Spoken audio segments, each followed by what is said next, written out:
Roger, go ahead and introduce yourself to us, please. You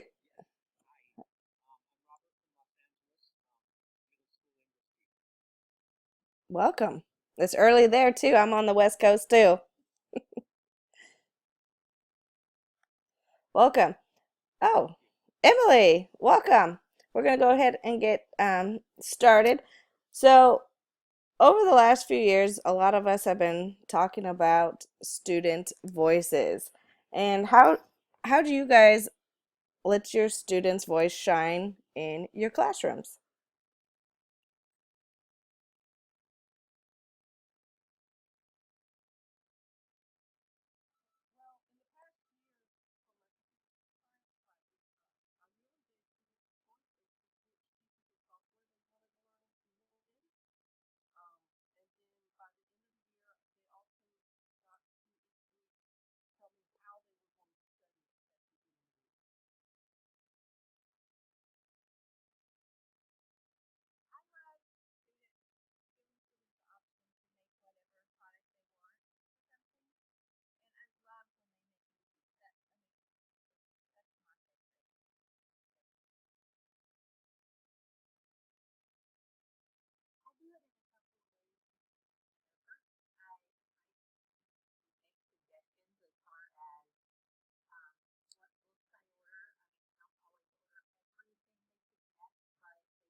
Sounds that sounds like a lot of fun. Over the last few months, I've been thinking, and I am starting to launch a place for our students to have a place to share their voices and be able to connect globally. Because I know in elementary school, um, I'm getting better at letting them share their voices, but learning how to direct them into the right mindset is tough at times because they're so not used to having like freedom or choice as much as you get older. They kind of understand choices and where they need to go. Does anyone else have any ideas or how they do student led voices in their classroom, or we all here to learn about it?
Robert, I completely agree with you. Um, so my question is also, how do we get those reluctant teachers that have always taught this way? I've been teaching for 20 years. I've taught fourth grade for 20 years, and I do the same thing. How can we try to get their buy-in, even when their students are excited and see what goes on in other classrooms? Some of them get shut down. Some of those unfortunate educators shut them down. How can we slowly allow them to release some of their reins and let their students have more say what goes on within their classroom instead of it always be teacher led?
Bye, Tammy. Thanks for sharing.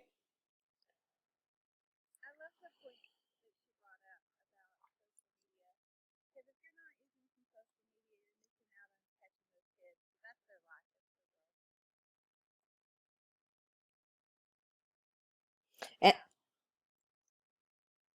and Kimberly, I agree with you. You do see more behavior problems in the traditional led classrooms. And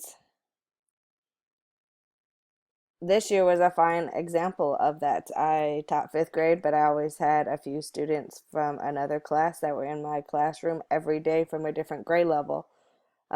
And no matter what our discussion was, they just thought it was because I was young and they were old, so they could relate to me. But it was the atmosphere within my classroom that I had that they wanted to be in there. So sometimes they purposely did certain things in that classroom so they could get sent to my classroom, which was frustrating.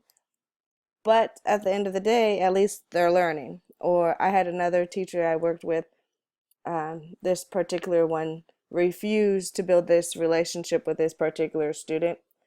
So anytime he had a sub or something, this particular student was always in my classrooms. And those students need those positive relationships and their voice heard more than some of our others because they want to be loved and they need that positive interaction at school because at home sometimes it isn't as positive. So hearing their voice, understanding where they're coming from, And I think with student voices, it allows us to build those positive relationships so we can meet the needs of our students and plan activities and allow them to help us plan activities around what interests them to meet our content that we're required to teach.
soccer and whatever it is, their passion project, then we as facilitators come in and we push them to go a little bit deeper and read between the lines and make inferences. That's where our role comes in, and they don't mind that because they're like, oh yeah, I never thought about it that way, or now it becomes something important where I want to share this information and convey this information on a much deeper, scholarly, profound level. And kids like that. Kids like to be smart. They like to be intelligent. We just need to give them the capabilities in order to do so. Yes, yes, I completely agree. So, Makisha asked for me to talk about Terrific Voices. So, a few weeks ago, I kind of launched a mini project that I'm working about because it's hard, like Makisha was saying, to find teachers that are doing student-led voices within their classroom. So, some of us have been collaborating, and we're going to use YouTube Live because you could save the videos and they could watch it later and have a place for our students to share their voices and connect globally with others. And then eventually maybe they could work on projects that they're sharing. We could match people up with grade levels or subjects, different topics that they're interested in, so they have that voice. And then hopefully that will push other teachers that aren't sure on how to do this and be able to do it in their classroom as well.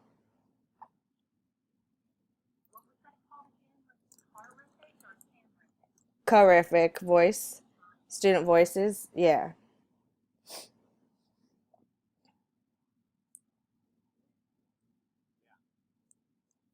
That's combining the passion with the purpose because now I want to share that. This is something I'm interested in. Now let me see if I can share that with them. Great Okay. job. Thank you, Meg. Thank you. And join us on our Voxer group as well.